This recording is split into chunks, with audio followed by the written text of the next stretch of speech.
1947년 7월 3일 뉴멕시코주 남동부에 위치한 로스웰 부근에서 미확인 비행 물체가 추락하는 사건이 발생합니다. 당시 윌리엄 브레즐이라는 농부가 비행체의 잔해를 발견하였고 7월 7일에 미 육군 항공대에서 잔해를 수거하게 됩니다. 미 육군 항공대는 처음엔 비행 접시를 포획했다고 발표했다가 24시간 뒤에 기상 관측용 기구였다며 정정 보도를 냅니다. 그렇게 해프닝으로 끝나던 로스웰 사건은 이후 목격자들의 증언이 하나둘씩 나오면서 다시금 세간의 주목을 받게 됩니다. 그들의 말에 따르면 당시 수거한 물체는 원방형의 UFO 잔해였고 심지어 외계인의 시신까지 있었다고 합니다. 특히 미 공군 소속의 마틸다라는 간호사는 수십 년이 흘러 임종을 앞두고 자신이 외계인과 나눈 대화를 책으로 출간하면서 세상을 또 한 번 떠들썩하게 만듭니다. 로스웰 사건의 진실은 섣불리 판단할 수 없는 것이 사실입니다. 음모론으로만 치부하기엔 그것에 관련된 생생한 자료들이 적지 않으니까요. 따라서 이번 기회에 불교의 관점에서 로스웰 사건의 팩트를 체크해 보도록 하겠습니다. 당시 생존했던 외계인과 텔레파시로 소통을 나눴다는 마틸다의 주장을 살펴보면 대략 다음과 같습니다. 우주엔 외계 행성이 수없이 많고 이들은 구제국과 신제국으로 나뉘어 있다. 구제국은 사악한 어둠의 세력인데 신제국과의 전쟁에서 패하면서 우주의 여러 행성으로 흩어졌다. 하지만 여전히 어느 정도의 파워를 갖추고 있으며 아직까지도 지구에 강한 영향력을 행사하고 있다. 구제국은 지구를 감옥 행성으로 만들어 형편없는 영혼들을 이주시켰고 지구 주변에 전자스크린망을 설치해 인간의 영혼이 지구를 빠져나가지 못하도록 하였다. 그리고 전자스크린망에 붙잡힌 영혼들이 강한 전기 충격을 받아 전생의 기억이 지워지게끔 하였다. 여기에 더해 집으로 돌아가라는 명령어를 자동 입력해 다시 인간으로 환생하게끔 유도해왔다. 인류 역사상 전자스크린망을 용케 빠져나간 사람은 딱 2명이며 그들은 시다르타와 노자이다. 지구의 생물들은 구제국이 설립한 기업체 가운데 한 곳에서 위탁 생산 관리하고 있다. 그 회사는 각종 생물들을 디자인해서 퍼뜨렸는데 생태계의 양육 강식도 그들이 설계한 프로그램의 일종에 불과하다. 그렇다면 이상과 같은 외계인의 주장은 사실일까요? 인류사를 수백 년 정도만 되돌리면 국제 정세가 그야말로 동물의 왕국을 방불케 합니다. 힘이 있는 나라가 약소한 국가를 침략해 강탈하고 식민지로 삼는 것은 당연한 행보이지요. 그런데 근대에 들어서면서 어떻게 되었나요? 세계 2차 대전이 지나면서 식민지를 두는 행위가 야만적이라는 인식이 싹트게 됩니다. 인권, 박애, 사회 동포주의 같은 이념들이 보편화되고 이에 발맞춰 침략 일변도의 제국주의는 막을 내리게 됩니다.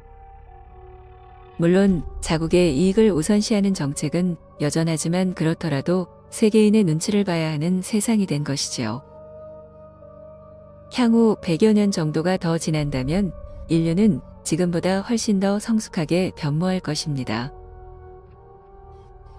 그렇다면 시공간을 비틀어 우주를 하나의 문명권으로 엮어낸 외계인들은 어떨까요? 인류의 과학 문명보다 적어도 수백 수천만 년은 진보된 문명일 것입니다. 혹자는 과학기술이 발달한다고 인간의 심성마저 성숙되는 건 아니라고 말할 수 있습니다. 하지만 그런 주장엔 간과한 것이 하나 있습니다. 그건 지능과 이성이 발달하면 그것에 비례해 악한 감성도 희석된다는 사실입니다. 생명의 본질과 시공간의 비밀에 상당히 근접할 정도의 지능을 갖췄다면 타인을 지배하고 고통을 안겨주는 행위가 얼마나 유치하고 무의미한 행동인지를 잘 알게 됩니다. 이런 것을 떠나 그런 마음 자체가 잘 생겨나지도 않습니다. 물론 행성 이동이 가능해지는 초창기 문명에서는 지배욕이 여전히 남아있을 수 있습니다. 그런 외계 행성에 UFO가 지구에 온다면 다소 위험할 수도 있겠지요. 하지만 그 이상으로 진보된 문명이라면 상극적 지배 요소들이 거의 사라지게 됩니다. 예수와 비슷한 수준의 외계인들이 지구를 침공해서 사람들을 노예처럼 부린다고 가정하면 이것이 얼마나 말이 안 되는지 알 것입니다. 그렇기에 로스웰 사건의 목격담에 나오는 구제국과 신제국으로 양분된 우주전쟁은 어폐가 있는 가설입니다. 구제국이 성립되려면 행성 이동이 가능해지는 과도기에 아주 잠깐 등장하는 문명이어야 하고 이런 정도의 과학기술로는 신제국에 맞설 수 없습니다. 게다가 신제국 정도의 문명이라면 미개한 구제국과 전쟁을 벌일 이유가 전혀 없을 것입니다. 그리고 외계인이 언급한 전자스크린망의 발상은 기본적 과학 지식이나 철학적 소양이 부재합니다.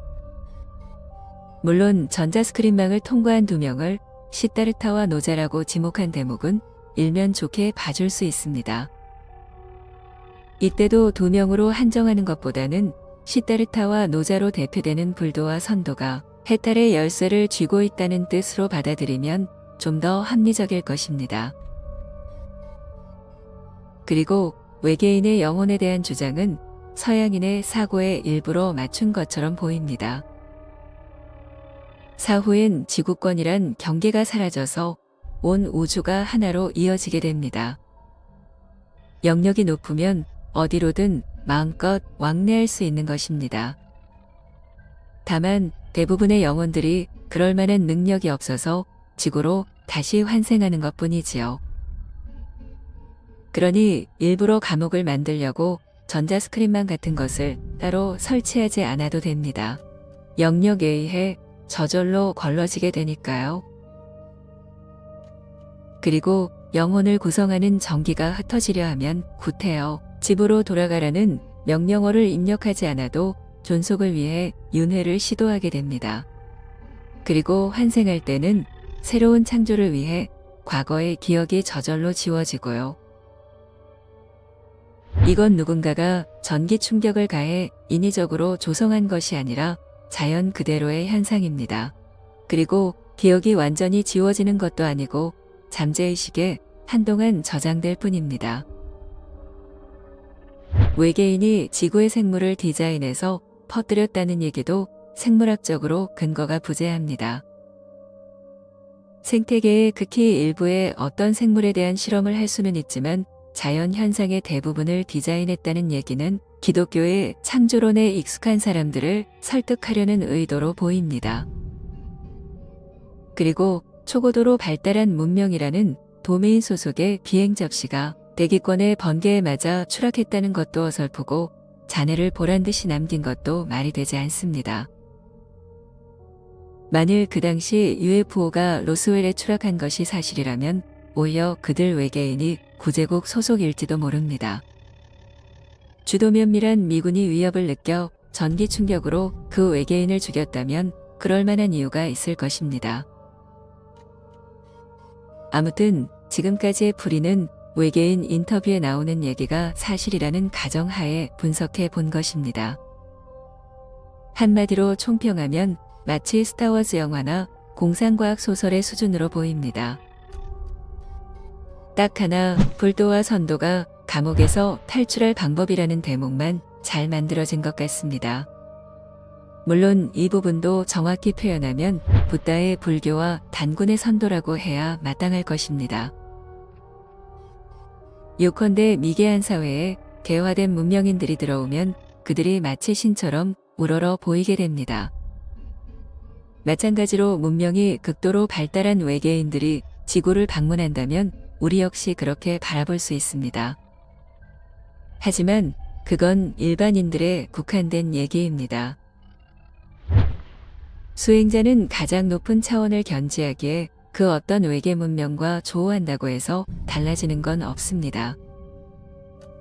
그들 외계인들 역시 무상정등각의 아래에 있고 붓다가 되기 위해서는 어느 지적 생명체를 막론하고 수행을 해야 하기 때문입니다. 진리는 문명의 발전과 인종의 차이에 상관없이 늘 평등하니까요.